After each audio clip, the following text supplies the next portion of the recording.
tinfoil hat. Oh, what the fuck are you guys even talking about? Global controls will have to be imposed, and a world governing body will be created to enforce them. Welcome to Tinfoil Hat. We go deep, homeboy. Aaron, open your mind. Drink from the fountain of knowledge. There's lizard people everywhere. That's some interdimensional shit. Wake up, Aaron. This is only the beginning. Dude, you just blew my mind. Are you ready to get your mind blown? Good morning, Swarm, and welcome to Tinfoil Hat. You know I am. You know I'm here to do. I'm here to rock. That's right. Join me as always, Xavier Guerrero and Jay Nice, Johnny Woodard. How are you guys? So, Johnny, did you enjoy today's show? We had fellow libertarian on. yeah, it's nice to be among like-minded people. Love that guy. Love that guy. It was a lot of fun. Clint came, dropped a hammer of the gods. Clint Russell from the Liberty Lockdown podcast. Good name for a show, too. Liberty Lockdown. He had some good names for his program. Yeah, I mean, we've had some good podcast names on lately, huh? For sure.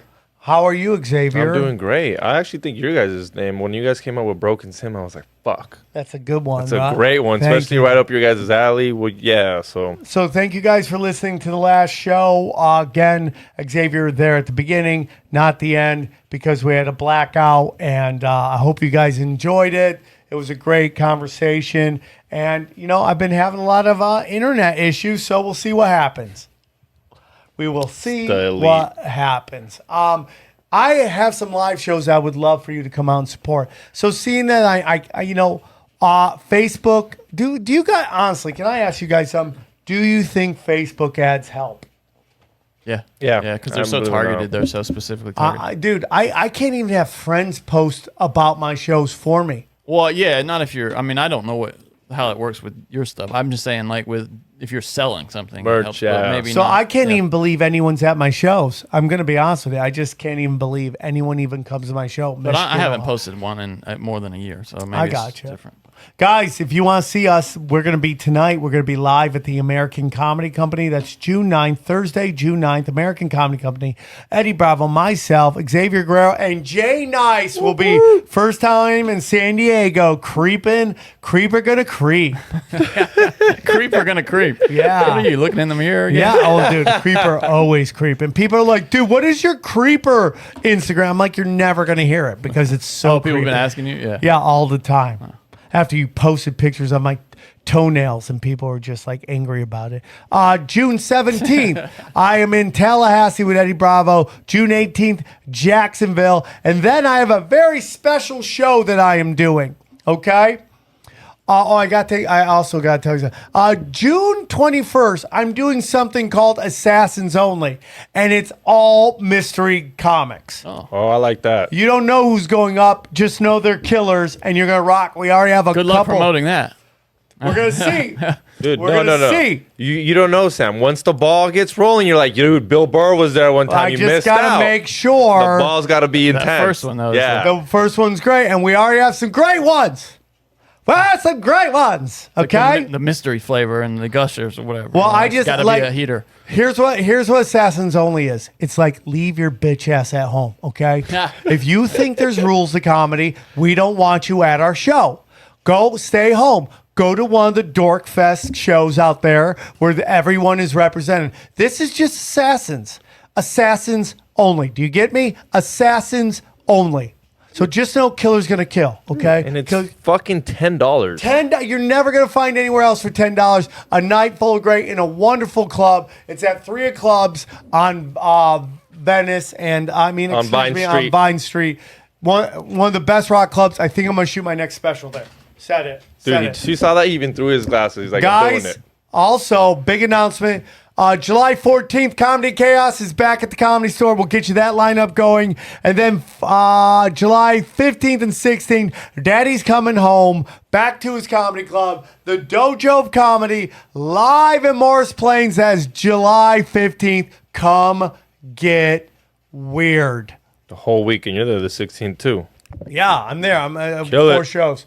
Xavier's got some premium content. Johnny's got some premium content. Daddy's got some premium content. Do it. All Check it. on rockfin.com. Do I? That is Rockfin. You got Broken Sim, Oh, bro. yeah, It's like yeah, you're I thought he's the host, right? Yeah, I thought you're the host, and you just keep threatening to replace me on the show.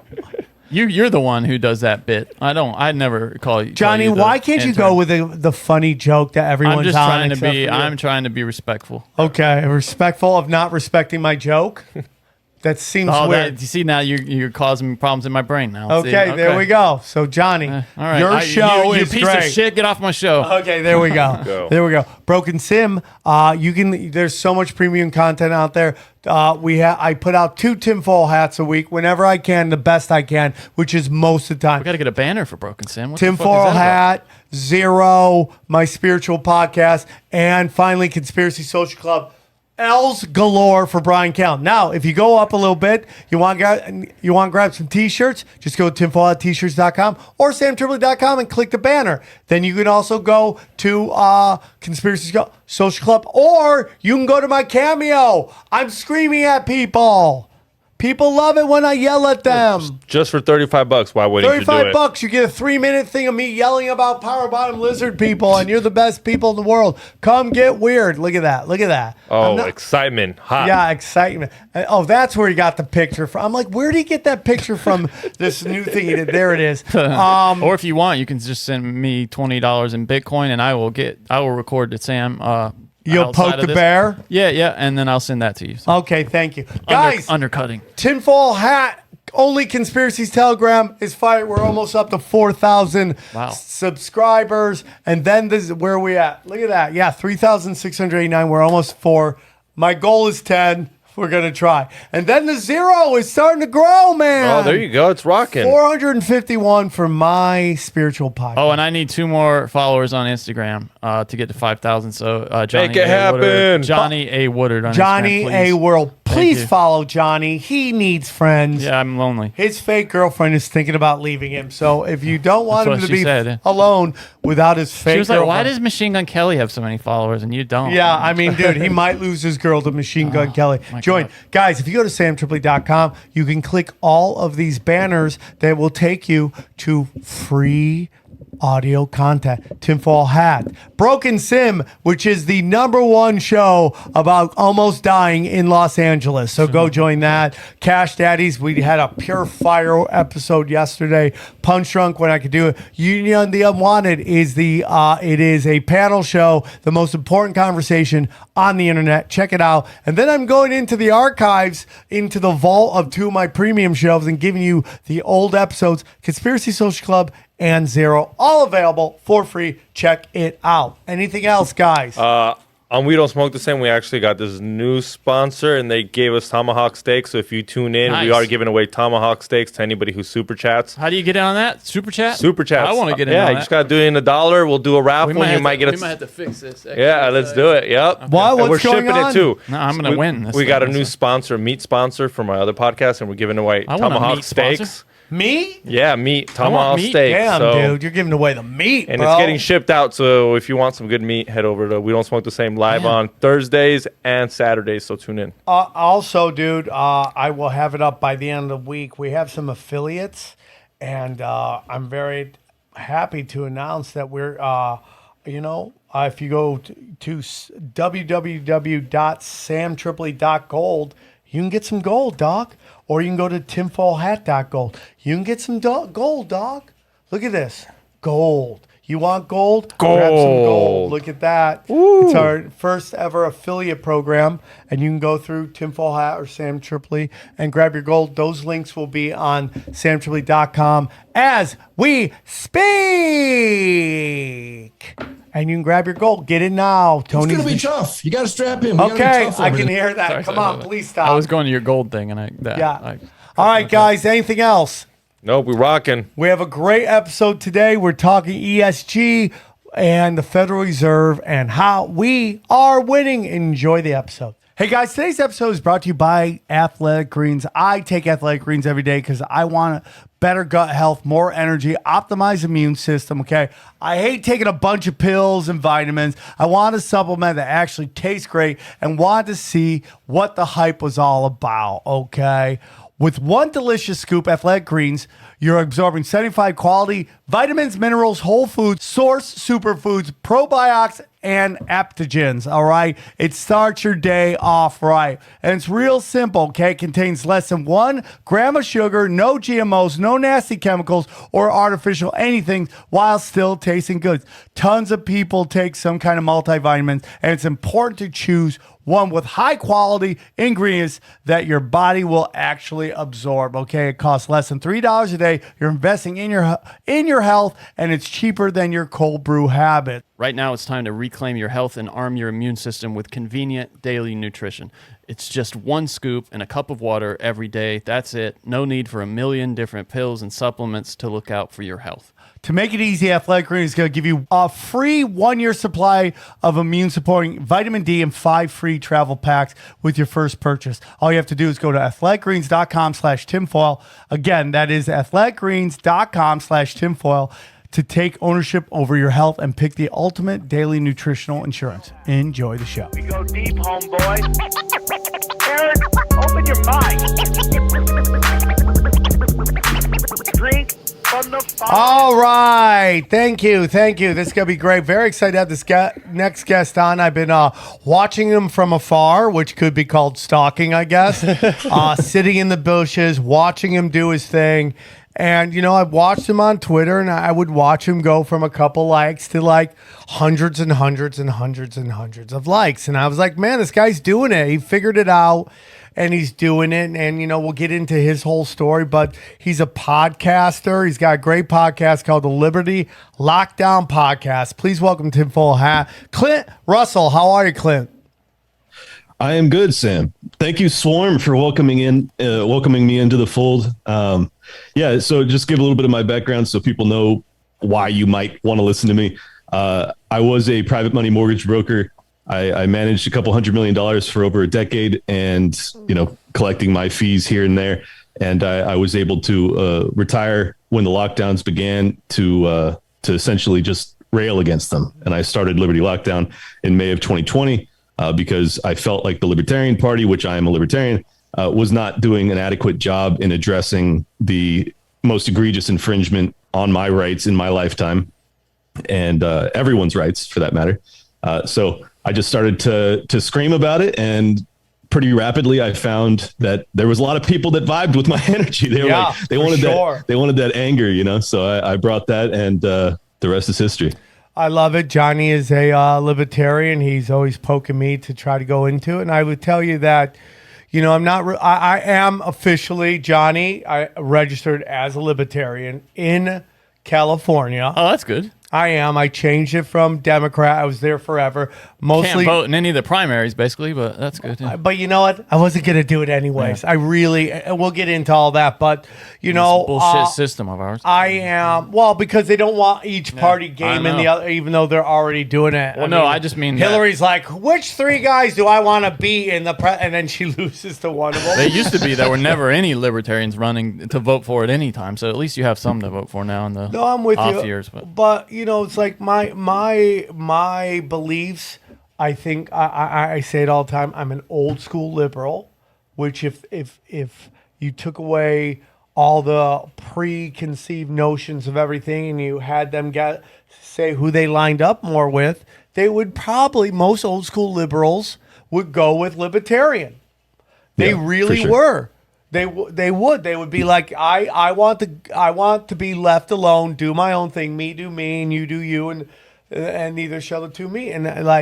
So I'm a big fan of the Libertarian Party, and I'm a fan of Dave Smith. I will be honest with you, I'm just somebody that just like I'm not into politics. In terms of, Grant, and you're like, what do you mean? I've been listening to 570 something episodes, and they seem to be pretty political. Yeah, but what I'm trying to say to that is like, for me, man, is like, I'm in a spiritual place where I'm not trying to change the system. I'm trying to change me. And I'm trying to change others by being an example. Do you understand what I'm saying? But that doesn't mean I don't like talking about it. And that's why I'm super happy to have you down. Tell us, have you on the podcast. Clint, tell us a little bit about the Liberty Lockdown podcast. Yeah. Well, I mean, I was just trying to do the same thing that you're talking about. I was trying to like speak to people's souls to wake them up, to let them know that like you don't have to live like this. You know, lockdowns it's not human. Like it's unhuman, and it's also just it's un-American at its core. If you still believe in the American ideals of, you know, liberty and being able to choose to take risks and to do what you want on your own accord, and they did away with that. They did away with the rights of the individual, you know, under the pretense of sacrificing individual rights to look after the collective. And as is usually the case when you do something that's stupid, is that you don't end up defending the collective either. In fact, we are now experiencing what in my opinion, is the complete collapse of society, because we have done away with valuing individual rights. And this is why I've been a libertarian my entire life, and this is why I started Liberty Lockdown, is because I knew, like, if there was ever a time to speak out, it was now. And I was going to, you know, I'll be damned if I'm just going to allow this country to fall apart without at least saying my piece before it's illegal to do so. I agree with everything you're saying. And me personally, you know, I think when we talk about the end of the empire, people just have a misconception of what that might mean. And what does that mean to you? Well, I mean, it's the empire is ending in a couple ways. First off, I don't think that we have the financial capability to maintain it, which is, we can get into that later as to why I think that our U.S. dollar hegemony is ending. But we're now, you know, on the cusp of a dual front potential nuclear war with both China and Russia. And, you know, we can't win those wars. You know, I'm all hoorah and I love America and all that too. And I think our military is a pretty damn lethal fighting force. But let's be honest, like, people don't win nuclear wars. You just don't win them. So, and now we have the potential for two of them simultaneously. It just sounds like a suicide pact more than it does a defensive posture or any sort of like logical military position to take. I gotcha. Yeah. So I think the empire is ending both for economic reasons, but also, you know, there's other countries that are rising up that are giving us serious competition on both the military and economic fronts. And it's just an inevitable byproduct of, you know, spending more than you possibly can. I totally agree with all that. Me personally, I think when what people picture about the end of the empire and what it is are two different things, in my humble opinion. I think it's the end of imperialism. And, you know, I'm okay with that. I really am. I am okay with, I mean, I do not know why we have bases in Germany. Why do we have bases in Germany? Why do we have bases in Europe? Why do we have, we do not need those anymore. I'm sorry, bro. The notion that we are now at a point where we do not need to police the world. We need to take care of ourselves. We need to clean up our side of the road before we start worrying about what other motherfuckers are doing. And it has nothing to do with safety. And we're going to get into what we're basically talking about. Has nothing to do with safety. Has everything to do with these banks and these corporations have hijacked our military, turned them into fucking stormtroopers, and sent them in to curb stomp brown people and steal their natural resources. And to that I say, it's done. It's over. We do not have the right to go into a sovereign nation, twist their arms so much that we almost break it, to make them give us their bananas or whatever the thing that we want to hijack at that point. It's over, man. It's over. We are. I'm tired of the notion of sending our sons and our daughters to die for bankers. It's over. Or even money. Even if it's fake money. I mean, yeah. Like sending the Ukraine money, it's another shit. Like, why the fuck we sending them money when we could definitely use it here, even though it's fake money, printed money, but... And they know it's not going to... Nothing's going to... The worst part about sending that money, and this is what we're going to get into, which is the Federal Reserve, The worst part about sending them money, they know it's not going to do anything. They know it's a lost cause, that they're never going to be able to stop what Russia's doing. So what they're just basically doing in a last run is buying back all these old weapons from the military-industrial complex and just sending them out to the Ukraine so they can arm a bunch of neo-Nazis. That's what my humble opinion is. And that's going on. You're right. And this is why people think you're a libertarian, Sam. And I know you say you try and avoid politics, but I feel the same way, to be honest. Like I just had my head down. I was like focused on my business and trying to, benefit myself and my family, basically like just trying to build kind of a safe haven so that I could look after the people I love. But the truth is that like politics fucked with me, I agree. Like it was like, okay, well, I don't have a choice to ignore this shit anymore because you guys just shut down my business. I lived in California. I now live in, Miami. But at the time, Gavin Newsom was not even close to honoring property rights. They put a foreclosure and eviction moratorium, which I understand why they did it. But at the same time, it's like, well, that does away with property rights in this country, which is kind of a foundational principle by which capitalism functions. So if you're going to do away with that during an emergency, well, then they can declare an emergency at any time. And as a mortgage broker, I can't secure my investment if I can't know that I can actually retrieve the collateral for my loans. So it made it a very simple decision for me. It was like, all right, well, this isn't America anymore. Like this is not what I grew up in. This is not what I loved, what I honored, what I appreciated. It's like, it's all done, man. So, I agree with you though, that like, I'm happy to see the empire ending. Like that's a good thing. But the scary thing about empires ending is oftentimes they end with a bang, not a whimper. And it looks like they're trying to have a bang ending. And I'm doing everything in my power to prevent that, because you don't walk away from World War III. I mean, you just don't. And it looks like we have some people in the military industrial complex and the political establishment that hell or high water, they're going to see hot conflict with Russia. And that's just not something we can allow.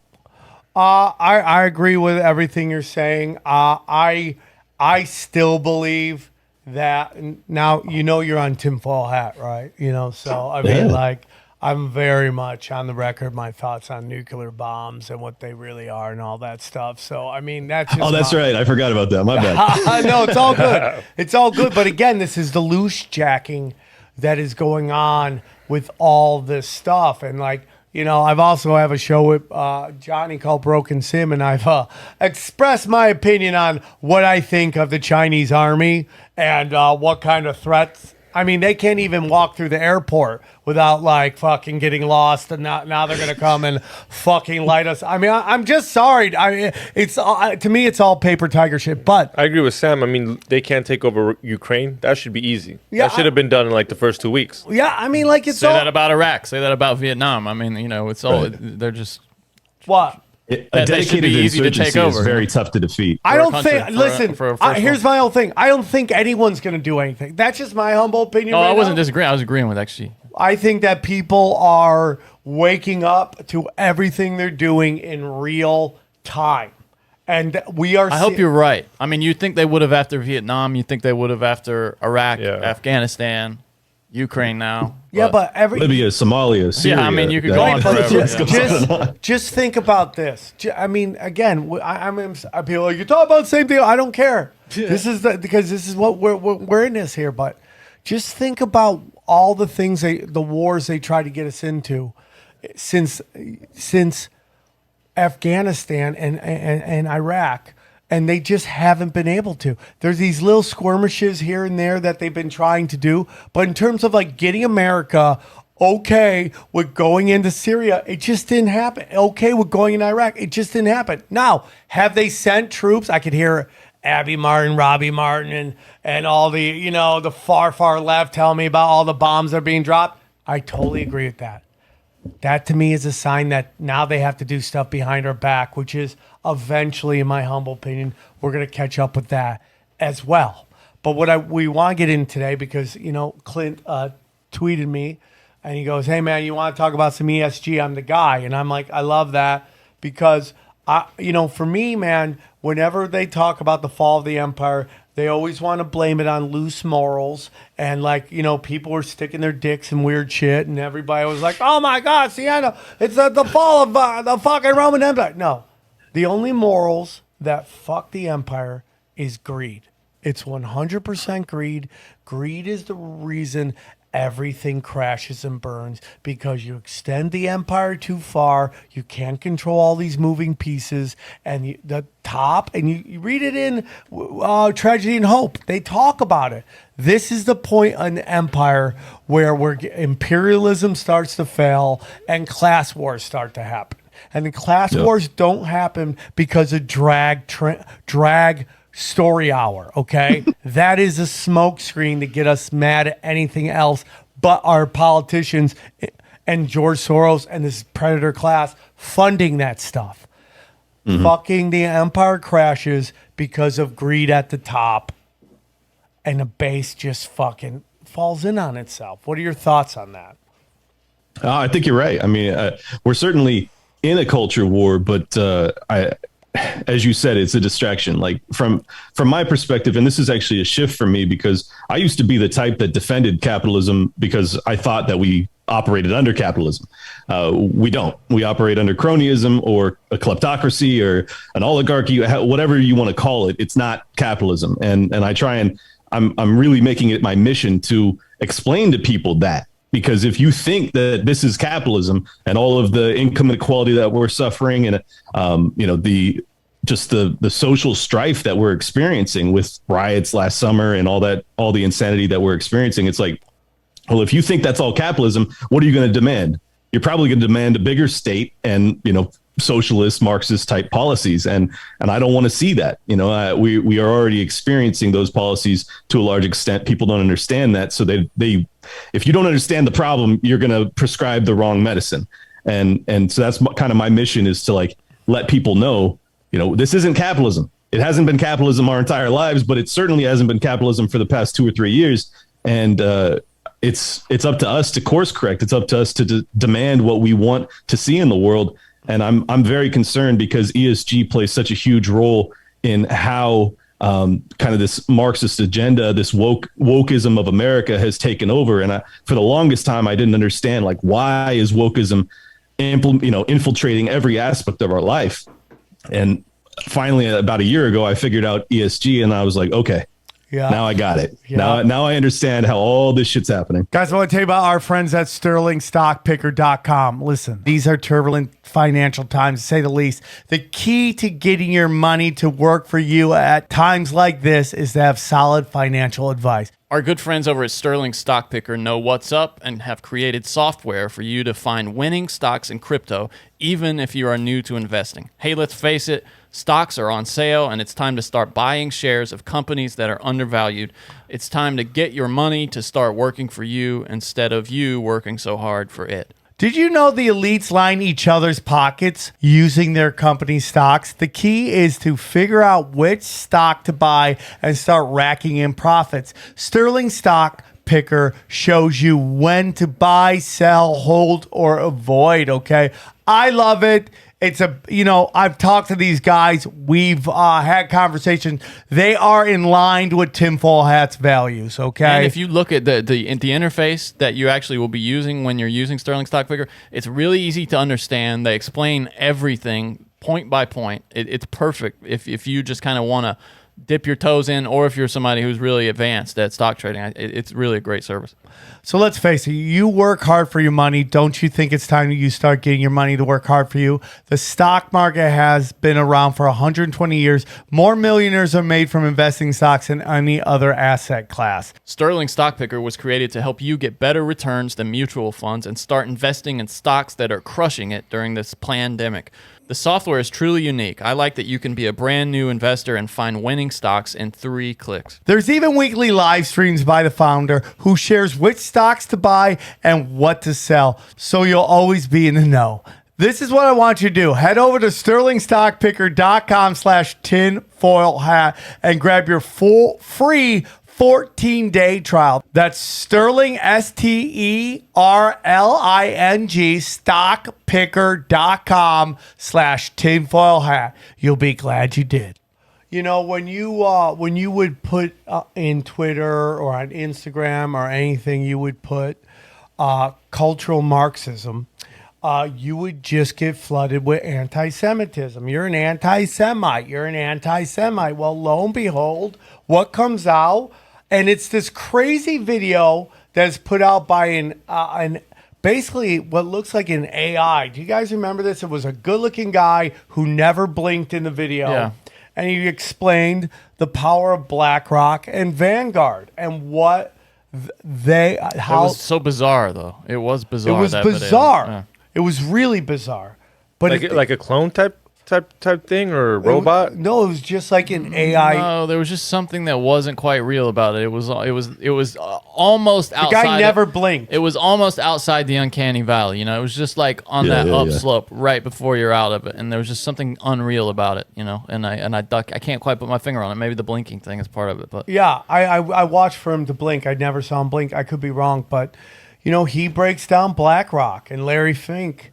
And that's when things start to click and everyone starts to understand it. So, and even the branding of ESG makes me wonder if that's done by very powerful people. And what we mean by ESG is environmental, social governance, which is super interesting. That's called governance and not what it's meant to be, which is corporate governance, right? I mean, that implies kind of what they want to do. Am I wrong?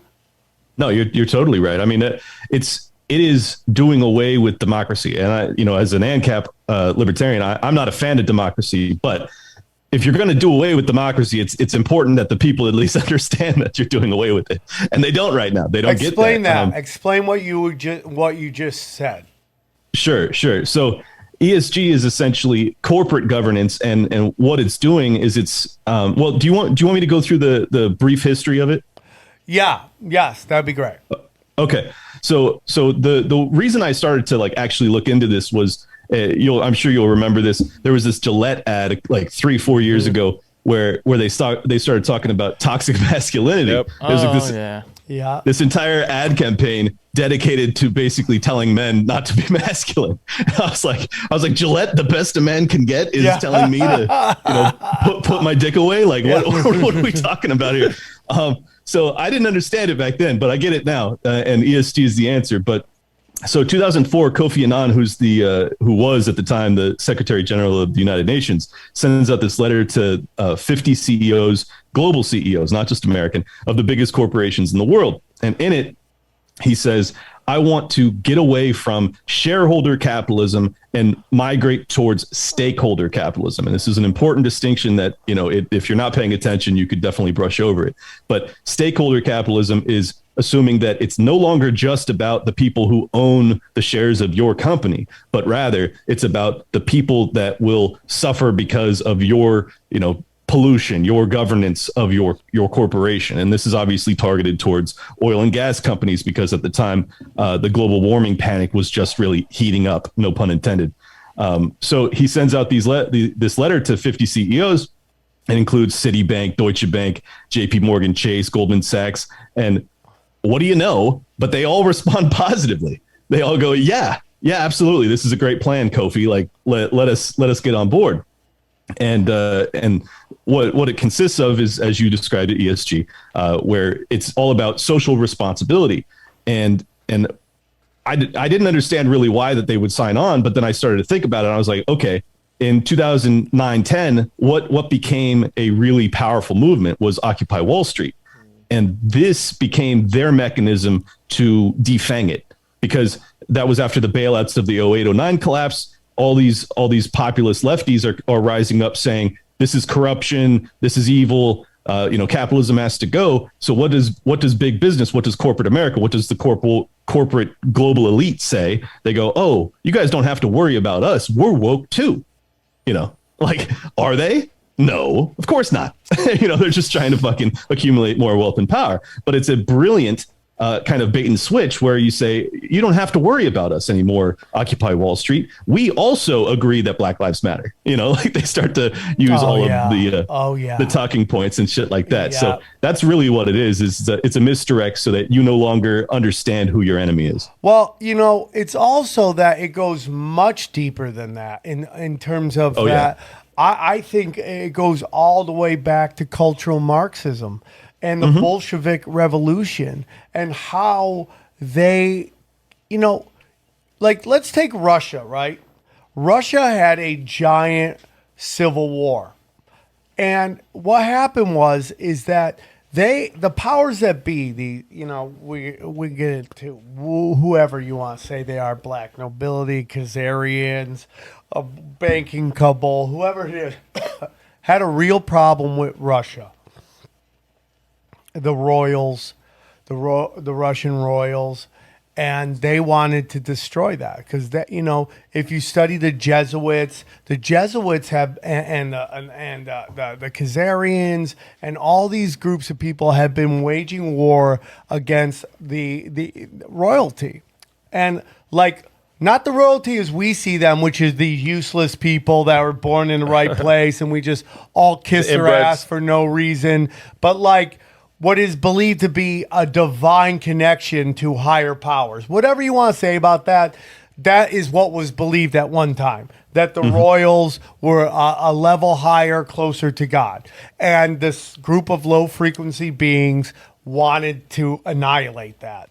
And that's kind of what has been this kind of war that now people are starting to more talk about, whether it's Khazarians versus Tatarians and all that stuff. But so, like the United States, Russia at the time, it was impossible to go into Russia and defeat them. It's just the winters, it's too big, the people are too proud, all this stuff. So how do you defeat a country like that? Well, you do it through the inside, through subversion, which is cultural Marxism. And you see the list of things of the basic rules that they have with cultural Marxism, which is, elevate the ethnic minority, demonize the ethnic majority, start gender wars between men and women, and elevate alternative lifestyles, right? Yep. So let's lo and behold take a look in America of who gets a month, their own month. Black History Month, Women's Appreciation Month, and Gay Pride Month. It's right fucking there. Now, outside of Women's Appreciation Month, and I'm sorry, because what month isn't Women's Appreciation Month? What month do we just treat women like shit? Don't they got Mother's Day? Well, yeah, but they got Father's Day. But you understand what I'm saying? Is there Male Appreciation Day? No, there's not. There's not. Yeah, no. It's like die younger, like work your whole life, be retired. It's called Veterans Day. I mean, because we're the ones that get sent off to die. 100%. So you just take a look at that. That's what's going on. Diversity, right? Diversity. Why do white women get included in diversity when they're the largest demographic in the United States? There's more white women than any other group in the United States. They are literally, technically, the majority. But somehow and this was done purposefully because they need to break up the family unit. And this is what they did in Russia during the Bolshevik War. And that's what's going on right now. ESG is just a rebranding of cultural Marxism. It is a way for BlackRock, Vanguard, State Street, who for some reason is allowed to off the hook when they're like right there with them. Maybe not every single company, but they are right there with those two other companies in owning everything. And now they can push a policy that's not called cultural Marxism, but in fact, ESG. What are your thoughts on that, Clint? No, you nailed it, man. I mean, this is a Marxist revolution, and people don't know the history to recognize it, or they just struggle to believe that it's actually occurring. But I couldn't agree more. I mean, this is where I think that the right wing has it correct, that it's probable that these tendencies are being fomented and played upon by the CCP. I just think it makes the most sense that China, seeing us as their primary competitor, would say, well, if they're going to be the military empire, it's probably important that we, unseat them peacefully. And, it looks like it's working. I can't prove it definitively, but there are this tendency of having, Marxist teachings that became very prevalent in colleges over the past, 50 years starkly so over the past 50 years, longer than that in reality. That to me is kind of how they laid the groundwork for this. And then it became very, very powerful over the past decade, where you had everyone that was graduating, that was entering the corporate world, entering HR departments. All of them propagated wokeism. All of them. It's like you can't even rise through the ranks anymore unless you're woke. If you speak out at all, you're in trouble. If you're a straight white male, you may not even get a job. It's like it's gotten very, very aggressive. And if you call it out for what it is, you're probably not hireable. I mean, that's the other reason that I started my show and I made this kind of a passion project, is I realized, like, I am one of the few people that's financially free. So, and I'm also one of the people that you know, I want to speak my mind. I want to speak freely, and I want to speak out on behalf of the people that can't risk their job to tell the truth about this stuff, even if they're privy to it. But yeah, that's where we're at, man. Like, there's no doubt in my mind. They are playing on race relations and everything else to, you know, slowly, progressively degrade our cultural cohesion. Couldn't agree more, man. I mean, again, going back to the Bolshevik Revolution, they sent in Russian-speaking foreigners to go in and destabilize Russia through the inside, because they could not defeat Russia in a straight-up war. They just couldn't do it. So they had to subvert them slowly but surely through the inside, okay? And that's why in America, you could never send to ISIS. There'd be a bunch of bloody turbans on curbs where people got stomped. It just wouldn't happen, okay? It just wouldn't happen. It doesn't happen. And we see them try to pull some shit over and over again. And we'll get into January 6th, kind of like in the last show, about this demographic that does not put up with shit, but when push comes to shove, they show up, and the adults show up, and everybody runs. Do you think Russia and China are concerned about us fucking with them at all? Like misinformation? Well, they should. Right? Well, I don't know China. Oh, yeah. We don't fuck. You know, I have a real pushback too about, like, I think China is a pawn. Like, if you take a look, and I'd love to hear your take on this, Clint. Sure. But you know, when you look at Chinese social credit score, it is a U.S. intelligence fucking program. It was created here and fine-tuned over there. And, you know, if you're asking me about World War II, I think the Nazis won, Germany lost. It was done purposely to destroy Europe so America could rise, because, you know, they wanted to get all their claws into every single part of our fucking country so they could take it over and turn it into what has become stormtroopers for bankers, right? Our military, stormtroopers for bankers. Create this system of a Federal Reserve, and we're going to get into that, where you can bribe everybody. You could buy out everybody. You could buy out all the politicians and all the judges with this fake fucking money that they're creating. They're writing on fucking, you know, on just silly paper, and you can control everybody. And that's what they've been doing. So if you ask me, World War II was about destroying a couple empires, Germany. You know, World War II was about getting the pharmaceutical company out of Germany. And then the second one was destroying England, France, Germany, allowing the United States to rise up as the empire. I think that's what they're trying to do right now with China. Raise China up as the more... Well, what about the Soviet Union then? Because the Soviet Union was just as much of an empire for a while there as the United States was after the Second World War. But you know my opinion on that. It's What? Tatarian versus Khazarian stuff. That's just my personal opinion. But I guess what I'm saying is, was the Second World War also done with that in mind, to prop up the Soviet Union? No, to weaken the Soviet Union. Bring them into a protracted war, kill off 20 million. It didn't really, though. They did. I mean, they lost a lot of people, but they lost 20 million of their youngest men, an entire generation. I mean, they lost more than any other country, but everybody suffered. But what I'm saying is, it left them, you know, in a decade in a much better position, a stronger position in the military. Really?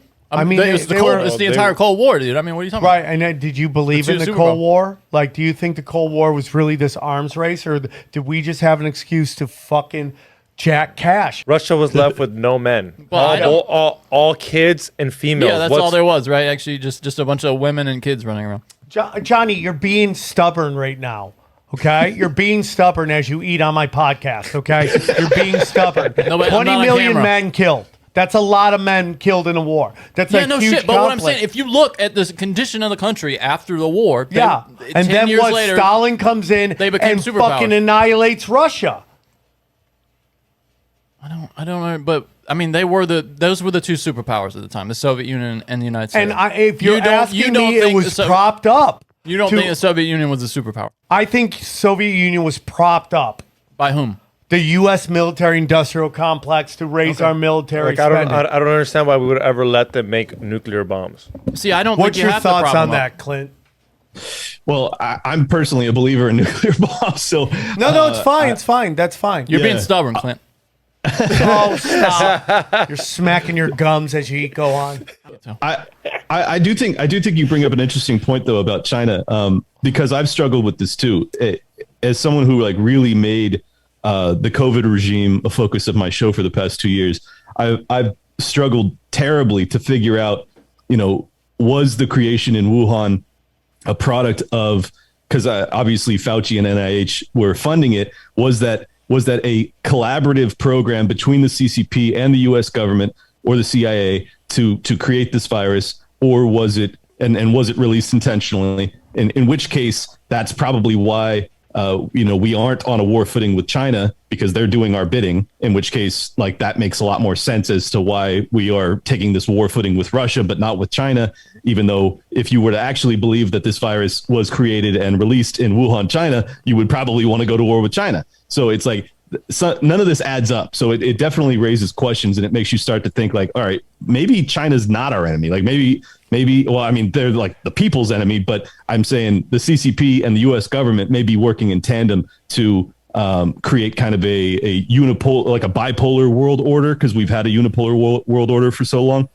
I don't know. It's a tough one to figure out. I agree with that. That these are the questions you have to ask. If you talk to people on the far left who are very anti-war, they'll talk to you about so much the things that we see about China is propaganda that wants to get in war with China. Now, I am not sitting here and telling you that China does not represent a threat to humanity. Guess who else does? The U.S. military-industrial complex. Exactly. If you want to believe that everything we've been told, which I don't have a reason to believe, we've caused genocide in the Middle East. It will be spoken about for generations to come that there's a karma price to pay on that, okay? That's just what it is. I 100% believe we propped up Russia to be these fucking bad guys, to raise up all the money for the military-industrial complex. I mean, to me, that's kind of what North Korea has been for the longest time. Whenever they need to raise the price of our military, they what's it called? Rabble rouse. Rabble rouse the North Korea, and then we have more money going to the military-industrial You don't complex. think they're super polluters? What? Huh? The complex, the military-industrial They're the complex? number one Number one, military- but they're the same ones pushing fucking climate change. Yeah, and that's all about Right. Yeah. and that's what we're gonna That's get the into. ESG scam. Yeah. So have you ever studied Larry Fink and all the stuff about where he comes from and all this shit? Have you ever studied him? Because I think I never studied his childhood, but I've definitely read all of his newsletter, because he does these annual shareholder newsletters where he gets up on his fucking pedestal and tells every company on earth what they're supposed to do. So we can talk about that. well, for because sure. his company owns him. Again, Vanguard and State Street own about 30% of every major company in every major sector of the world. I mean, literally, they have over 5% holding in, I think it's 80% of all Fortune 500 companies, which makes them the plurality holder, which is just the biggest holder, but not a majority holder of almost every company on the planet. I mean, it's fucking crazy. If you go to Vanguard or State Street and BlackRock and you look at who their majority holder is, it's each other. So they all own a piece of each other, which makes them move in a block of 30% of every company that they all go in on. and this is the key thing to understand too, is that because it's not actually their money, the majority of it is pension funds and private investor capital that they are managing. But what's so nefarious about it is that because they are active money managers, they get the voting rights for people that don't cast their votes. Some big investors still get to cast their votes, but for the most part, they have the voting rights for all of these shares that they're managing. So when you have north of 20 trillion, some people think it's over 30 trillion that's being managed under ESG guidance between these three companies, plus a handful of other money managers that are a little bit smaller. That's more than the GDP of America. That is enormous power. That's more sway than you can possibly need to reimagine the global economy in your image. And that's what, Marxists have always imagined, is that they are going to be able to remake the world in their image. And they found a back door to do it. They are doing it through corporate America, and not just corporate America, but the corporate world globally. This is like the biggest conspiracy in our lifetime happening right under our noses. And, they talk about it openly. And if you point it out, you're the conspiracy theorist. It's fucking nuts. I completely 100% agree. If you want to look into his background, his parents were like shoe cobblers in Encino, and he was just like a guy who came out of nowhere with a nice family, and he just worked real hard, and he just showed up, and it's just like, it's all Paul Bunyan bullshit, dude. It's all Paul Bunyan bullshit, and he just had this thing where he was actually smart enough to get some stuff going. He had a company that just blew like $100 million. But he got positioned in a place, and I guarantee you they gave him the playbook of how he's going to do this, and he ran it. That's it. This notion that all these guys, I have no faith in billionaires coming up with anything other than fucking running a fucking program they were handed. Yeah, for sure. And we have to bring in, Klaus Schwab and the World Economic Forum into this. Klaus is kind of a similar story. He like comes out of nowhere, and then all of a sudden he's having fucking meetings with the most powerful people on the planet. You're like, why? Why would anyone listen to this fucking lunatic? But this is a quote from Klaus. He says, "Nowadays, business leaders no longer consider the improvement of stakeholder value as an option. For all the reasons expanded on in other parts of this book, they know that there is no alternative way forward." That sounds a little ominous, doesn't it? And he goes, that is the reason why. In the coming years, measuring ESG performance will be the gold standard of business adherence to stakeholder value. Many businesses do not have an interest in making the world better, and some will be tempted to engage in green or woke washing, but they'll be forced to commit to ESG, and ultimately all the commitments will be put to the test by government action and societal pressure. So these guys who are, allegedly vanguards of capitalism, which normally big businessmen had kind of a contentious relationship with government, right? Because you don't want the government fucking with you. Like, you're trying to make money, you're trying to be left alone. But they have now found a way to be in bed with government so that they can implement all of these un-American, un-libertarian, un-liberty-minded plans. And they do it without democracy, without voting, nothing like that. They just get to say, this is what we want. And it's completely arbitrary. It doesn't have to help the environment. They can say that it does, but it doesn't have to. It's a complete moving target. It's basically a black box that they can put whatever they want to create in the world. They throw it into the ESG box, and then they can fucking dictate where all of this capital goes. And this, what's really key to understand here is, like, this is if you know anything about militarism and tactics in warfare, there's something called a pincer attack, which is like a pincer bug. They have the little the two sides. The way I try and explain this to people is that on the left, the left pincer is cancel mobs and cancel culture, and on the right, it's ESG and big business extracting investment capital from any businesses that go against wokeism. So you have a dual-pronged attack, and in between is, all of the other businesses of the world that don't want to go along with this shit. Totally agree. If you're getting canceled from this side and you're getting your funding ripped from the biggest money managers on earth from this side, well, then you're going bankrupt, brother. Like, you don't have a choice, and this is why everyone's playing ball. Yeah, I mean, and it goes so much deeper, bro.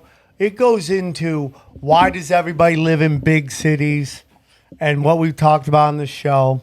These are free range reservations. You herd everybody into the city, and then you start enacting these ESG measurements, right? So so you get everybody to go, and most people want to just live and work and pay their bills and leave something for their children so they can feel like they've set the next generation up for success. So they all move to the big city because when you're young, it's fun and you're running around and you got, you got FOMO, your fear of missing out. So you're always wanting to go out on a Tuesday or a Wednesday and you want to go have fun. And, but what are the good paying jobs in a big city? Oh, they're corporate jobs. And now you're going to work for Spectrum or Netflix or whatever giant newspapers in local, you're getting these corporate gigs. And man, you really want to move up because the higher you move up in that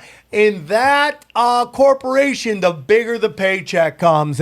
But now you got to make everybody above you happy. So the best way to do that is hive mind group think. And now if you step outside of that, good luck ever getting a promotion.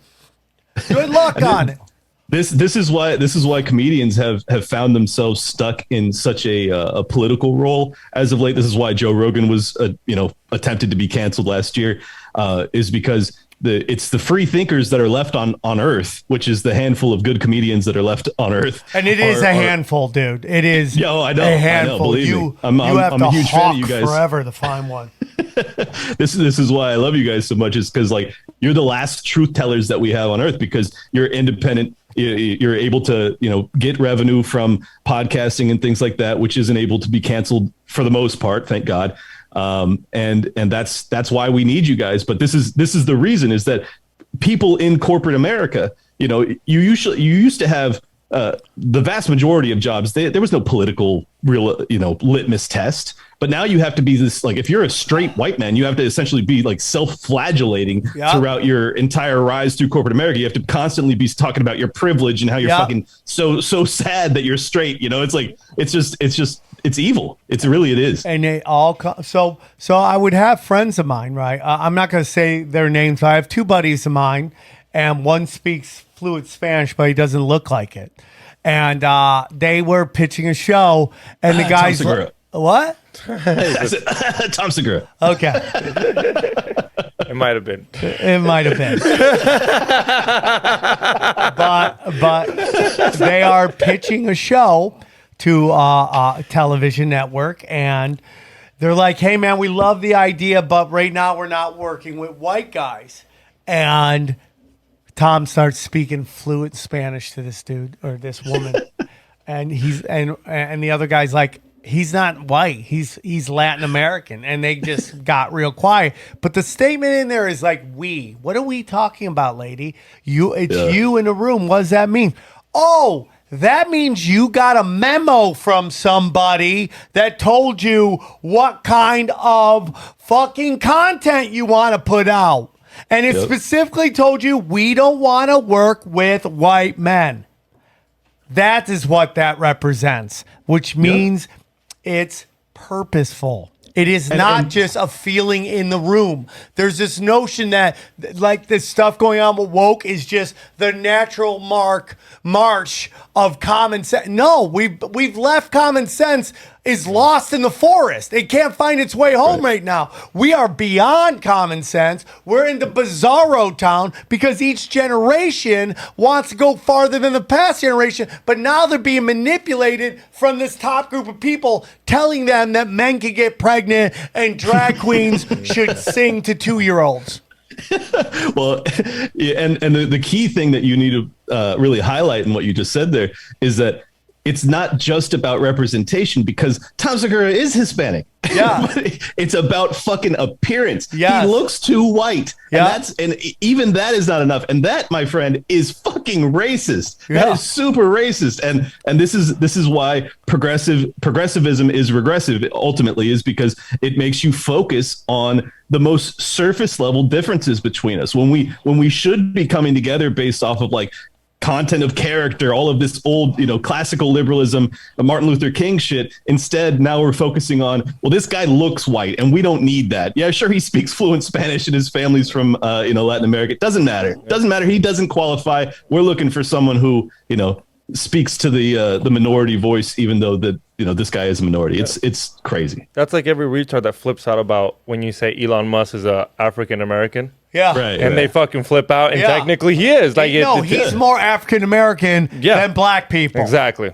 So he's more African American than Michael Jordan. Yeah, 100%, 100%. So we have this movement going that isn't, and you brought up cancel culture. Cancel culture isn't real. Now, does that mean people haven't been canceled? Of course they've been canceled. But what do I mean by that? And here's where we get into ESG again. So you have these corporations and somebody on Twitter who may or may not even be real, it may just be a blue check mark, fake AstroTurf bot, goes, blah, blah, blah, said blah, blah, blah, and I'm angry, right? And then what happens instantly? Corporations come in and cancel them. Because they don't want anyone to realize that nobody gives a fuck. It is the shadow in the cave. They want you to be afraid of something. So they have to put some might behind it to make it seem like it actually has power when there's not enough people in the country to represent that side. Like the people that are losing about trans kids, good luck finding a trans kid. Good luck. Where in the world is trans kids, right? I mean, like, where are they?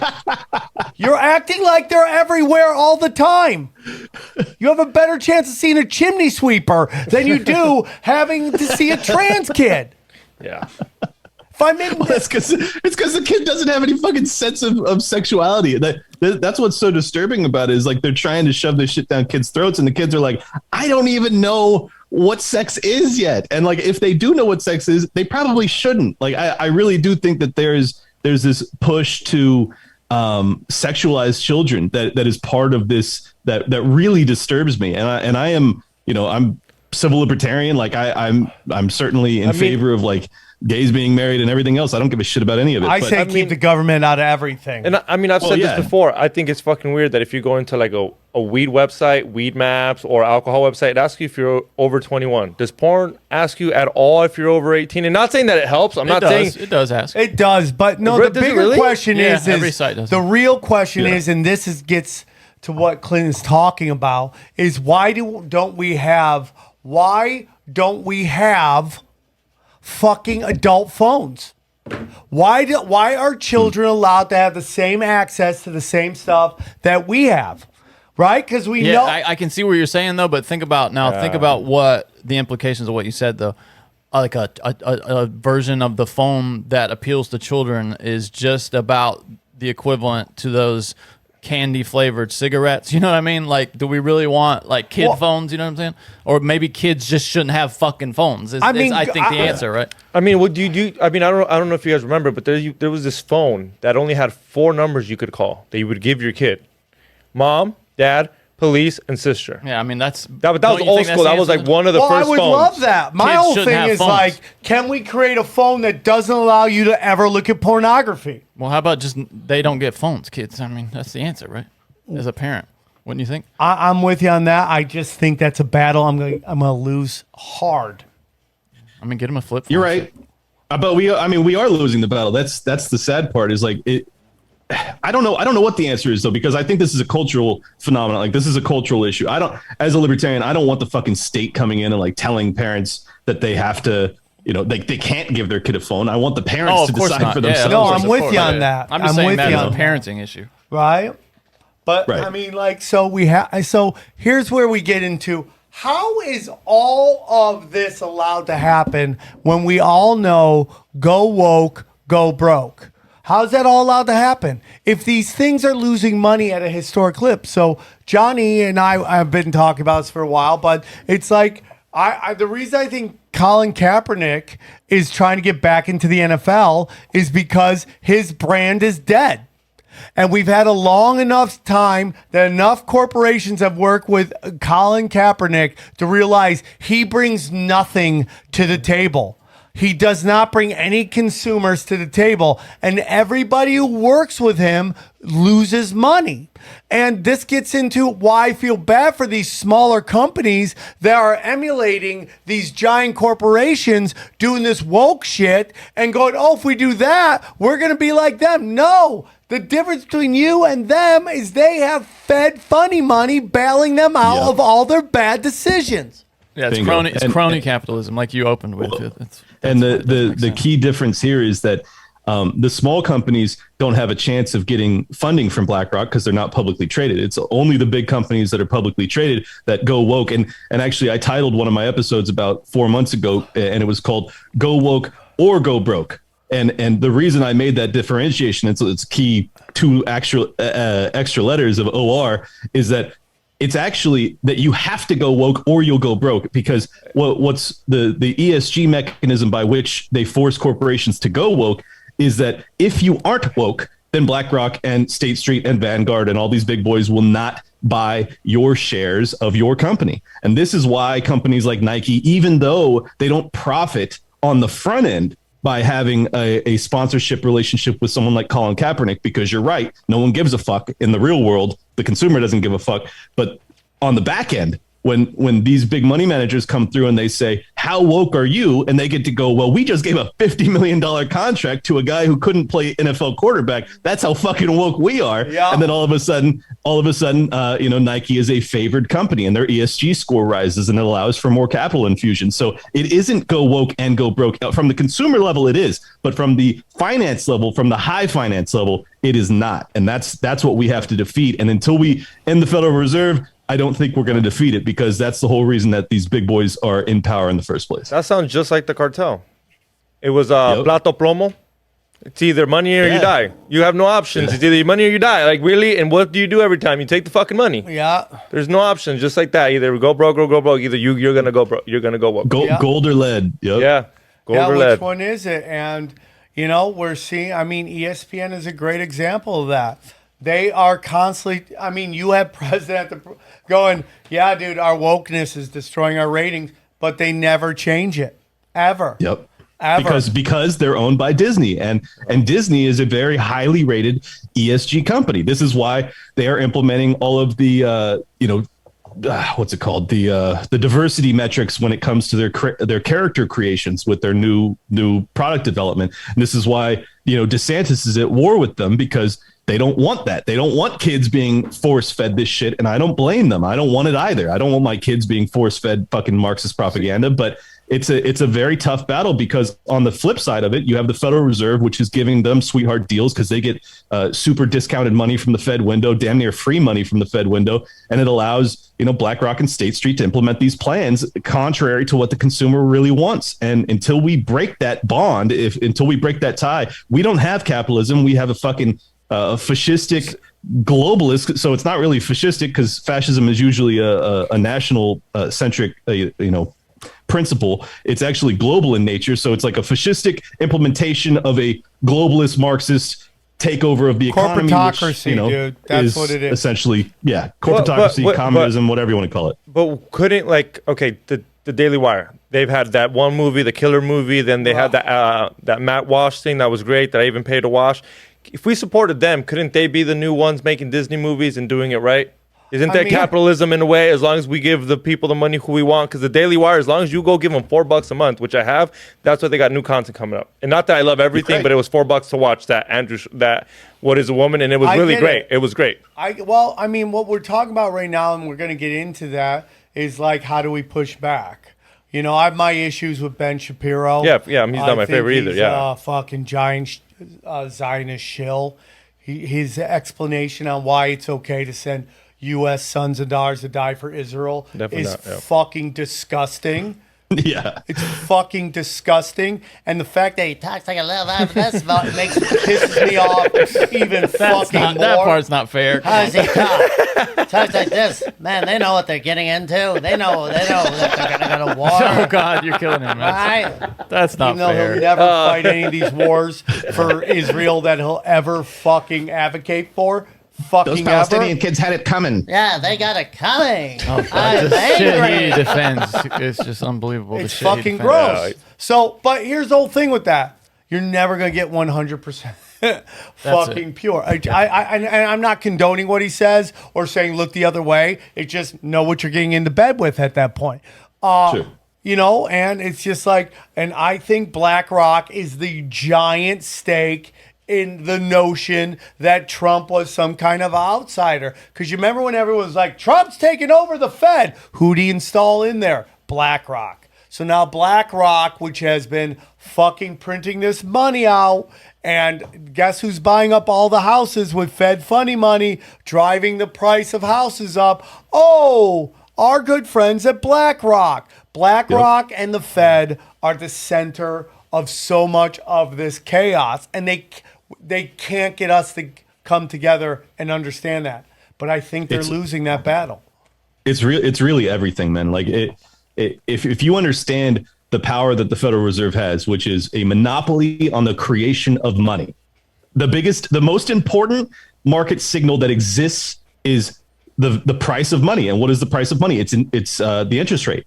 And they get to set the interest rate. They get to set the amount of currency that's in the system, and they set the baseline interest rates by which all of corporate America and the globe, moreover, functions on. That is an outsized power that has to end. It has to end, and until it does, we will be at their mercy forevermore. And you will have Larry Fink and all these oligarchical bastards that get to decide how our economy functions and what it looks like. And they, unfortunately, do not envision a good future for us, the people, because they believe in this, what I believe is a death cult when it comes to global warming. And they are willing to sacrifice oil production like en masse. They are willing to shift us to quote unquote renewable energy, keeping in mind they have no interest in using nuclear, which is a fucking great clean energy. They want to only migrate towards windmills and shit that doesn't work half the time.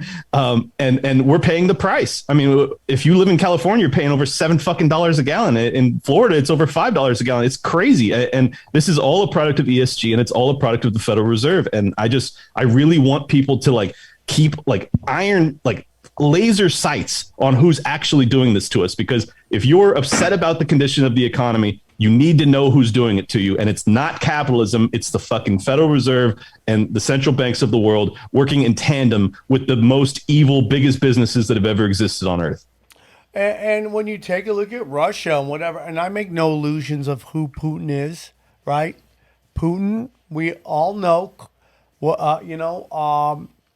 Boris Yeltsin called the Clintons and asked if it was okay to install fucking Putin into office. And they said yes.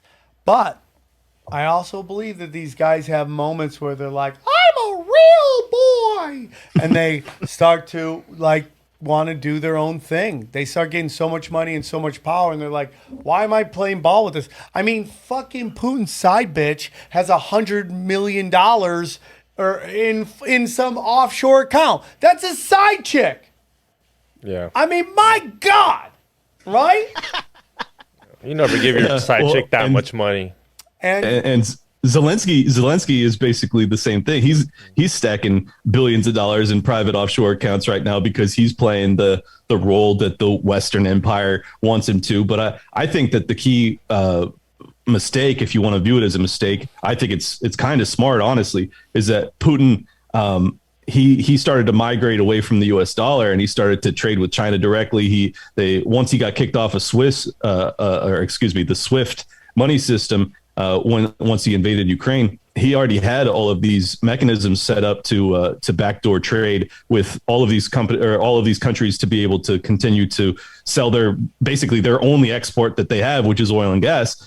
And simultaneously, he backed the ruble by gold, putting an exchange rate for gold. So he essentially he broke the back of the American, dollars regime by just saying, well, I'm going to do what I want, and I'm going to not trade in the US dollar. And this is why, in my opinion, the US empire is very upset, because this is the same exact, game plan that has been utilized over and over again. Gaddafi ended up getting raped and murdered in the street in Libya for doing the same thing. Saddam Hussein got hung because he did the same thing. What's that? Venezuela.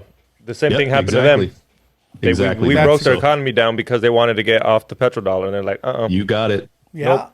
yeah, that's what's going on, dude. And I mean, we're gonna see what happens, dude. And it's super crazy. It's super crazy. And China, Iran, and Russia have a military pact.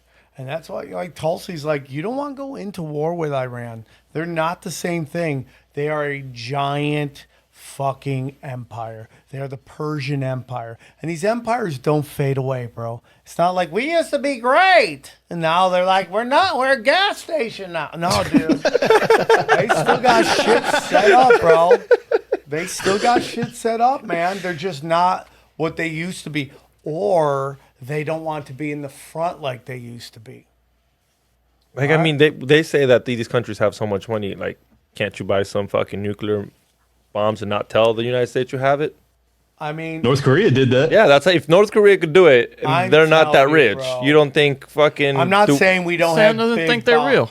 real. I'm not saying we don't have big bombs, or that we have something that could. The notion that you could hit somebody with something that is so bad that radiates forever, thousands of years, and then everybody moved right back in to fucking Hiroshima. That's not even the big problem with them, though. I mean, the idea is that you could just destroy the world, evaporate the atmosphere, destroy the atmosphere instantly. That's the problem. We'll see, I mean, bro. the fallout. did they do that?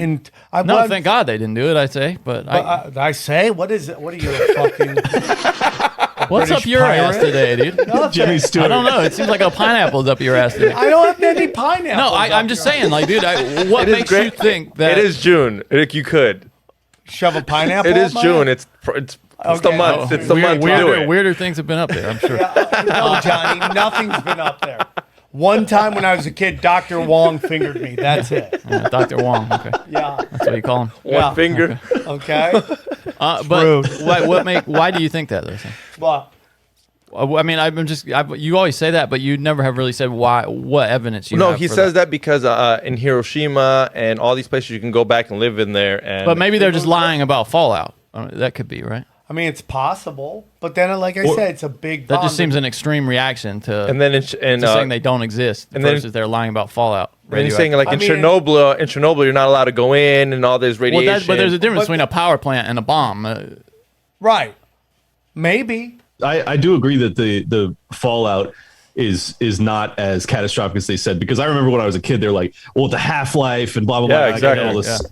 I got all the science explanation for it, and it was like, so for thousands of years, you're never going to be able to go back to Chernobyl or any of these other places. And then you see photos of Chernobyl today, and it's like, it's this lush, beautiful. Yeah, all the plants are everywhere. Animals, Bambi's eating, doesn't have three eyes. I'm like, well, then that doesn't add up. But I've also seen the fucking footage of Hiroshima and Nagasaki, and I see all the people with their fucking faces melted off and stuff like that. And I'm like, all right, well, that seems pretty legit. So I don't know. I'm in between. Yeah, I get it. I'm just like, if you wanted to be able to control humanity with this fucking ultimate bomb that nobody could do anything about. A button. Just a one button. If I push this, you're all for.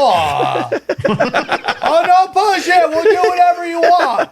And then somehow this half-ass backwards state called North Korea suddenly can't like grow a crop, but all of a sudden has nuclear bomb. Even though it doesn't know how to get rockets off the ground, suddenly figured out a fucking bomb. Now that I think is bullshit, probably. That's all. Yeah, but I think that's all I think I'm the saying. bomb exists for sure. It's possible. I'm just saying that like so much of what they do to us is just the shadow in the cave. That's just my opinion, man. And it's just like, dude. and like I keep talking about this, and like I don't want a bomb to drop on anybody. I don't want anyone to die. I'm a pro person thing, but I just feel like there's all these things that are put in place to just scare us. There are actual bad things, like the Federal Reserve, this system set up, and they want us to think that there's nothing we can do about it. And I think we can. What do you think we should do about the Federal Reserve? Clint? Well, I mean, end it is the obvious answer, but the real issue is that it's going to require popular will. I mean, you're going to have a populist revolution, hopefully peacefully, where people actually wrap their heads around it. And unfortunately, because everyone's been, indoctrinated through public school for the past 100 years, it's very, very, very few people actually understand high finance and understand the mechanisms by which the Federal Reserve controls the money system. And I don't know how we break through that. I mean, the Ron Paul revolution in the 2000s was the first time in my adult life and basically the only time in my life at all where there seemed to be a real movement of young people that were screaming "End the Fed," and they felt as if like, okay, there's some chance here. My hope is that if Dave Smith decides to run for president for the Libertarian Party, that we can have a Ron Paul Revolution 2.0 where we can actually point out, and unfortunately, I think we're entering what could be the greatest depression of all time. I really think that this is the end of the greatest bubble in human history all across the globe, because every central bank has done the same dumb shit that we've done. So I think that we're going to have a cascading default system across the entire global economy that really forces people to reevaluate what they want their economic models and their governments to look like. And I pray that at least some countries will target the right enemy, which is the central banks of the world, and say, we don't want that. We're going back to some semblance of sound money and normal, Austrian economic principles, and we can create a foundationally solid economic model, as opposed to this consistent boom bust bullshit where the wealthy get richer and the poor get poorer. And I pray that we can actually see that, because I think when people feel the pain of this global economic collapse, that'll be the most right time in my lifetime to bring these ideas to people and say, hey, we don't have to continue on this path. I agree. I think we're making progress. Johnny, I'm sorry if I hurt your feelings. I didn't mean it. I'm sorry. I feel bad. I do. I really do. What now? I'm sorry. What, because you don't believe in the bomb? No, because you asked me what was up my ass. And he said a pineapple. No, I said a pineapple. Okay. And then he said a pineapple made sense. Because it was June. Okay, whatever it is. Okay, I'm sorry. All right. Jesus. Well, no, it's okay. All right. So we just saw in San Francisco, I think it was yesterday or the other day, I think it was yesterday, San Francisco, which is the most liberal place on planet Earth, right? Outside of maybe LA and New York, but that's the big three, voted out their fucking DA, who has Chesa Boudin, who has purged them, plundered them into chaos, under the belief that people do bad things because they're forced to do bad things, when they don't realize that some people just were raised wrong and they're just going to scorch the earth. And if given a chance to fucking commit a crime with no punishment, they're going to commit a crime. And we've seen now San Francisco kick off people off their boards, of their school boards, and now their DA. That to me is a sign that times they are a changing. I agree. Right song, wrong melody there. What? You just that's not how that song goes. How's it go? Hey. I'm not going to sing it, but that was not the melody. Sorry. Times they are a changing. What's wrong with that? You're trying to do Bob Dylan, right? Yeah. Yeah, that's not it. How I don't know, but it ain't that. I thought it was great. I can't sing for shit. Thank you, Xavier. Yeah, to me, it sounded a little better than I would do it. Thank you, buddy. Thank you. Well, the voice was fine. Given where that pineapple's lodged, I thought it was a pretty good. Thank you. Fair enough. Fair enough there. Thank you. What's your thoughts, Clint? Well, so there's another option besides ending the Fed, which is obviously the real key to fixing this would be to do that. But as I'm sorry, I forget the other guy's name, but the one who Johnny said and Xavier. Xavier. He was saying that companies like the Daily Wire, like we could actually have a kind of a bifurcation of the economy where you have kind of an anti-woke competitive environment where there starts to be enough market demand that these companies can compete with the Googles and YouTubes of the world and things like that. I think that does have merit. I mean, obviously, I'm a free market guy. Like, I would prefer to see us just outcompete these bastards, and I hope that can happen. James Lindsay, who's doing incredible work in highlighting all of the insanity of ESG in the World Economic Forum, Klaus Schwab, et cetera. He's doing a great job of waking people up. Vivek Ramaswamy, who's wrote a great book called Woke Inc., which goes into the history of all this stuff. He is starting an exchange traded fund called Strive. It's under Strive Asset Management, and that will be a direct competitor to the BlackRocks and State Streets and Vanguards of the world. So I think that will allow people to divest. If for people that are awake to what's happening, they can say, I don't want my money managed by these woke psychopaths. I'm gonna start to go to back to the basic principles of, like, I want companies that produce the most profit and fuck all this ESG shit. So I think that there's a chance that we can compete. The problem is that as long as the Federal Reserve is sitting there backstopping the biggest money managers that do propagate ESG, well, then how does the Vivek Ramaswamy and how does the Daily Caller, who can be kicked off of Amazon Web Services, and they can be kicked off YouTube, and they can be kicked off Twitter, and it's like it's just the playing field is so uneven, and it's ultimately uneven because the Federal Reserve backs this certain way of doing business, and so it's going to be challenging. But I think that we have to do it all. Like, you just have to. It's like a shotgun blast. We just have to shoot everything we can to wake as many people up and make sure that we work with the resources that we have to try and make a difference while we can, because Larry Fink said he believes in 5 years, 30 to 40% of the businesses that aren't in line with ESG will be out of business. So he is very committed to seeing this to completion, and he thinks we only have 5 years until essentially every publicly traded company is operating under ESG guidance. So it's do or die time. I understand that, man, and he's gonna say that. I mean, if you listen to Davos, they were just complaining that they're getting their dicks kicked in. They're like, oh, dude, we're throwing out all these vaccine shots, and like Bill Burr's sweating he's got titty sweat in his freaking sweater, and he's like, we're not gonna get them to get on these fucking passports. We've tried, nobody's listening to us, and it's just like, I'm sorry, man. And they can throw all the money. What baseball's finding out right now is what NBA is finding out right now is that if fuck around and find out. Fuck around and find out, man. You want us to show you that your product is not important enough to us for us to put up with your bullshit. Fuck around and find out. Baseball's going through that right now. NBA is hemorrhaging. If they could be like, dude, here's a $1 billion LeBron, get out. And they're going to blame him for everything out the door. They're going to tag him with all the woke shit, and they're going to try to fucking flip it. Fuck around and find out. And the reason I think, because sports, and I know it's all scripted, I get it, blah, blah, blah. Okay, I got you. Just, can we have nice things, please? Just a little bit.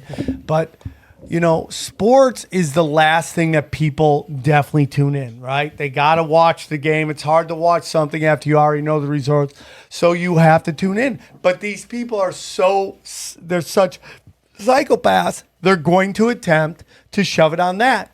And then it's done. Well, and then all the Fed money in the world can't force people to pay attention to stuff they don't care what about. Watching television, listening to the radio, being on your cell phone are brand new things to society. There was a long time that nobody gave a shit. And YouTube tried to get rid of everybody. And guess what happened to YouTube? Their traffic went down substantially to the point that they were losing revenue. And not only revenue, because when you're part of the U.S. government, revenue isn't really that important. What you are losing is your power to persuade. Yep. And that means more than anything in the world. And that's why you pulled the plug on CNN Plus, because it's not even worth it. All the money in the world, they'll throw $1 trillion at CNN Plus if they thought they could get 1 million people to listen to it. But they knew they couldn't. Well, and they did throw a ton of money at CNN Plus, and they were fucking shut down in like 2 weeks. I mean, I have a lot of don't take all of the pessimistic shit that I said and let it make you believe that I'm ultimately not an optimist. Like I wouldn't be speaking out if I wasn't optimistic about the future of things. Like I think we have a real chance right now. There is tremendous market demand for people that will tell the truth. What's really advantageous is that like anti-wokeness is funny. That's where funny's at. That's where like the free thinking is. That's where the creation's at. And I think that gives me a lot of hope, because ultimately people want to be entertained. And this is how you know that it's a Marxist revolution, is because they tried to take this woke nonsense and they tried to put it into the one escape hatch that we all had, which was sports and entertainment, like movies and shit like that. And they're like, no, you can't even have your brief respite over there. Like, no, you can't even watch an NBA game without also thinking about how evil you are for being white. Like, nope, not even that. So I think that people are sick of it, and it ultimately that's going to lead kind of a countercultural revolution where people say, no, I'm not gonna give my money, I'm not gonna give my eyes, I'm not gonna give my attention to businesses that try and make me feel bad. Like, why should I? And the sooner we do that, the better. I mean, they're not done. North Carolina just added a trans cheerleader. Yeah, we talked about that the other day, about how the Panthers. How insane that is in that city. No, I think that's designed. I mean, that's what we said on what was it? What were we talking about that? Yesterday on the tinfoil. Yeah, it was. I think that's designed to elicit a response. I think that they knew that was the battleground for that bathroom bill. And let's be honest, Johnny, this isn't the first gay cheerleaders that they've had on. Oh no, we have a long history of LGBT on the Panthers cheerleading squad. The other ones were gay because there was cocaine and bad decisions. But I mean, you watch it. Somebody's gonna say some shit to her on the sideline. And then I'm sorry, them. I don't know what their pronouns are. Forgive me, by God. So you watch, dude. Somebody's gonna say some shit, and then people are gonna spaz out about it, and it'll just be the next thing. Like, I just never expect. If I would have heard Miami, New York, Florida, any of them have anybody added it, but when I heard North Carolina, I was like, do you guys just want to lose half your fans? That's like I'm pretty sure they're tough with jersey sales. You want to not include more or less jersey sales? I mean, your team is built on a running back that doesn't play. You already have problems. Am I right, Johnny? I just want to be on the record that I'm extremely pro representation in cheerleaders, as long as they're all lesbians. That would be fucking hot. Yeah, I'm with you on that one. Buy chicks, just, hey, did we eat all the pussy? But it's definitely interesting, and they are unrelenting, and you have to be unrelenting, dude. If you have kids, I know you're tired. You have to go to school boards. You have to find out what they're talking about. You have to meet with these teachers. Go, what are you teaching kids? I have a buddy of mine who's like, he's an engineer. And he's like, got an email from the kids' math teachers like, yeah, I'm going to be doing stuff a little different this time. I'm going to be talking more about, income and opportunity and quality. And they're like, what's that to do with math? Just teach math. Nobody needs to hear it to you. And it's just like and teachers aren't bad people, man. That's kind of what I was going to say, because you saw that Alex Stein thing, that video he caught up. I'm pretty sure it has to be in the syllabus, wherever your kid's going, that there's going to be a male performer doing something. So if you're not paying attention as a parent, I kind of think they have to give that verbatim, because if not, then you could sue or bitch about it in a weird way if it wasn't in the syllabus. Vote them all out, bro. Go on. What you want to say, Clint? No, I mean, I'm good friends with Alex Stein, so I wanted to say hashtag free Alex Stein. He just got his Twitter suspended because he called those people psychopaths. Oh no! He went to Dallas. I saw the video. I just didn't know he got axed. Huh? And Texas again is like thinking about. He's so funny. What are your thoughts on Texas trying to ban kids from drag shows? And for me, it's like I don't think kids should be at drag shows, and I don't think kids should be at strip bars. I think there are shows that are 18 and over or 21 and over. Sure. But I mean, again, we start getting into these regulations, don't more of need the more. government, and the more of the government, and the more of the government, and it's I don't like need more of people that. are anti-government until the government wants to stop something they want stopped, and then they're like, "Yeah, man, go for it." I'm like, you gotta think about it, man. It comes back around every time, and that's what these Marxists don't understand. Study Marxism. What happens with Marxism? They always come back around and they clip women, they clip ethnic minorities, and they clip gays every fucking time. They get clipped. Go anywhere where there's communism and ask those groups how they're flourishing. They're not. What's the no? It's the new whole 20 and over gun possession. It's like you can go join the military, but then you can't own a gun. It's so stupid. it's when it's beneficial for the government. I can do what you want. I think 18 and over for drinking is because of drunk driving, so that becomes an issue. But what are your thoughts on 18 and over drinking? Oh, I'm for it, man. I am personally too. don't think I don't think that we need the government to be regulating how we raise our kids. I mean, the government can't fucking do anything right. So like, why would I think that they're going to do a better job of keeping kids out of drag things? It's like I want the culture to be better. Like you shouldn't be taking your 5 or 6 year old to a bar to watch some dude in a dress shake his dick in their face, like and have them tip him money like that. What are we doing here? And this is happening in Texas. So like that just really goes to show, the culture is shifting very rapidly. But I think, as you pointed out, like the countercultural revolution is coming, and my hope is that instead of being some authoritarian right countercultural revolution, it can be a liberty oriented one. And that's why I'm such a huge fan of the Mises Caucus Libertarian Party, the Dave Smiths of the world, that are trying to be the front lines of a countercultural revolution that is not going to turn to the government and say, okay, now we want to imprison gays and we want to imprison trans people and all that shit. Because like there's a real possibility you start to see a movement in the right wing that does want that, and I don't want that. I don't want to go I completely towards further agree. authoritarianism, and it will happen because that's just what the extremes get funded by these people at the top to cause us to fight with each other. And we'll be right back to where we were, where gays are going to burn in hell. And, for me, man, it's just like whatever your religion opinion is, that's between God and them. And if you believe in God, do you think you have to do the work? God does everything. And if there's an issue, then God will take care of it, man. But I am not going to tell people how to live their life. As long as you're not hurting, I think there's one sin in the world based in all of my studies of spirituality, and that is, did you bring pain and suffering to other people? Okay? If you brought pain and suffering to other people, you're going to pay a horrible price when you're passing through. It's just the way it is, okay? You hear that, Bill Gates? You hear that, Anthony Fauci? You're going to fucking burn in hell. I totally, dude, they're coming back as chicks who blow donkeys in Tijuana, I'm telling you. Bill Gates might love that. Some girls love that. Some girls love that. You don't want that to be fucking Bill Gates. I don't know what your cousins are up to in Tijuana, but the point is this, man. We already see it happening. You have these blue check mark people going, you should only have sex if you want to have children. Good luck with pushing that. And the reason we have a problem with that is because we've seen what happens when moral superiority is pushed on people. We find out these people aren't walking the walk that they talk. That's where we get into. Yep. Anti-gay reverends are sucking trucker dick on the fucking weekend. It's like science. I mean, it's so consistent. If the people that are hardest against that shit are out there blowing dudes. I'm with you, dude. Concerned with pandemics or creating pandemics. What do you know? Yeah, I mean, it's unbelievable, dude. And now we find out all these leaders in the EU, have you seen this? They were all taking saline shots. None of them took the vaccine. On camera, you mean, when they were doing that? They all lied about it. Yeah. Now they're all being arrested. Well, that has to happen. Imagine when they gave Biden the shot. Imagine he passed out.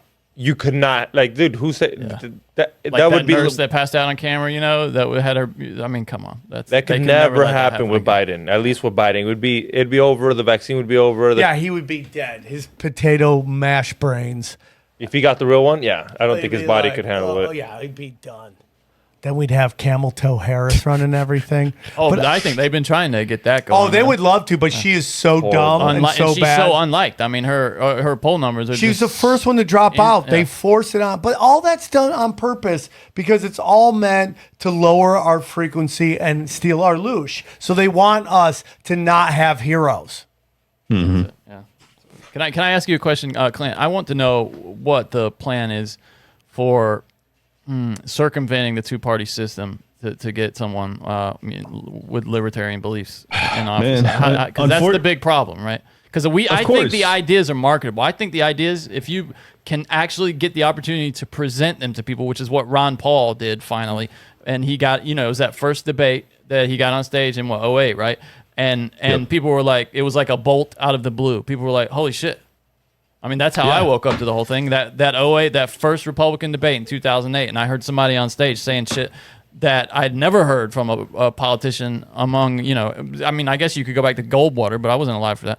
And it just blew my mind, And what do we do? Is it possible to do it outside of the two-party system? Yeah, it is. I mean, you're absolutely right though. Like the big problem is this mind fuck that they have people in where it's like, I can't waste my vote. I can't waste my vote. Well, it's not even just that though, right? The way the laws are written and make it so difficult. Well, sure. No, that's certainly tough too. But ultimately, I think the reason that you can't poll high enough to get a third party person on the debate stage is because people won't even, in a poll, they won't even say that they're interested in voting for someone. Like that's how strong the programming is, that you can't waste your vote and it has to be for a D or an R because they're the only people that are electable. And my argument is always like, well, first off, how many times has your vote been the deciding vote? Never, right? Yeah. So like, why do you fucking care? Just vote your conscience. Like that's an easy argument. But really, it's just going to require a mass education campaign. It's going to require a populist uprising where people say like, look, both of these parties have fucked us my entire life. I'm done. I am done voting for these people. The Republican Party was actually a third party, back in the early 1800s. So like, it's not impossible. It does happen sometimes. So I just hope that like people are ultimately going to realize like the duopoly doesn't care about you. They both sell you the same lines of bullshit. It's a game that you're being you're being played. And do you want that? Like, is that how you want to live your life? Do you want to continue to believe that Trump's going to come in and save you? Like, he already got 4 years, and you saw what the deep state's capable of. Like, he ain't going to change shit. So you might as well actually send a real signal that, like, you're done. You're done playing with these people. And I think that Dave Smith's the answer. I honestly, I think, like, he has a chance of being a revolutionary figure. And the guy, the way he's able to, get on the biggest platforms. Rogan, he's been on 7 times. He's goes on Tim Pool and all the biggest shows. I'm sure he would love to come on here sometime if you guys are interested. He's been on. Oh, he has. Okay, great. So yeah, the dude's just a firebrand truth teller, and that's what we need. In a time of lies, you need honesty, and that guy tells it. Yeah, I agree, man. I hope he does well. You're dancing with the masters of mankind, bro. That's very deep. It takes giant movement of getting. The biggest thing we should all be doing if we really want to make change is reaching across the aisle to people on our level and understanding what they feel and being like, I get it, dude. I get it. And have spiritual connections with people instead of having these moments where we're fighting with everybody, flip-flopping on everything, right? I mean, we just have to have these moments where it's like, cops, right? I have a cousin that's a cop. My grandfather's a cop. I love cops. I don't like bad cops. So we have to call out bad cops, right? I don't want government telling people what to do with their body. Doesn't matter what we get into. When we stop flip-flopping on these fucking things and and we start going, okay, I understand you're through pain. How can we help? And we don't listen to the batshit crazies on the far because they're well-funded. They are American ISIS. Their job is to disrupt and destroy. That's what they're there for. These fucking far left, and far right are there to destroy us from the inside so that we never come together and fucking agree on anything. That's really what it's all about. And I think, the other point I always try and make is like, it's not just oftentimes people that are anti-lockdown, which obviously many of my listeners are, being titled Liberty Lockdown.